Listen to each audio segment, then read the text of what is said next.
திராவிட model ஆட்சிக்கு கிடைத்த வெற்றியாகவே நாங்கள் கருதுகிறோம். எங்கள் தலைவர் மாண்புமிகு முதலமைச்சர் அவர்கள் பெண்கள் மற்றும் மாணவர்களுக்காக செய்த நலத்திட்டங்கள் மக்களிடையே மிகுந்த வரவேற்பை பெற்றுள்ளதாக நாங்கள் அறிகிறோம். மேலும் இந்த வெற்றியை எங்கள் தலைவர் கலைஞர் அவர்களின் 100 ஆண்டுகளை கடந்த பிறந்தநாள் பரிசாக நாங்கள் எங்கள் தலைவரிடம் சமர்ப்பித்துள்ளோம். எனக்கு இந்த வாய்ப்பை அளித்த கழகத் தலைவர் மாண்புமிகு முதலமைச்சர் அவர்களுக்கும், இளைஞர் நலன் மற்றும் விளையாட்டுத்துறை அமைச்சர் அண்ணன் உதயநிதி ஸ்டாலின் அவர்களுக்கும், கழக துணை பொதுச் செயலாளர் மாண்புமிகு கனிமொழி எம்பி அவர்களுக்கும், எங்களது மாவட்ட கழக செயலாளர் அவர்களுக்கும், பொறுப்பு அமைச்சர் அவர்களுக்கும் நன்றியை தெரிவித்துக் கொள்கிறேன்.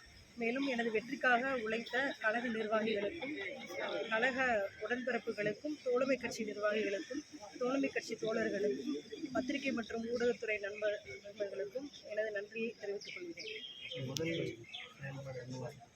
எனக்கு வாக்களித்த மக்களுக்கு மிகுந்த நன்றியை உரித்தாக்கிக் கொள்கிறேன்.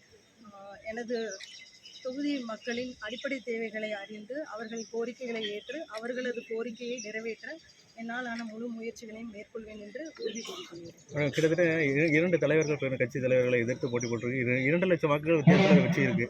அதை எப்படி பார்க்குறீங்க? ரொம்ப சந்தோஷமாக பார்க்குறேன். மக்கள் எங்கள் தலைவர் வைத்துள்ள நம்பிக்கைக்கு அவர்கள் தந்த பரிசு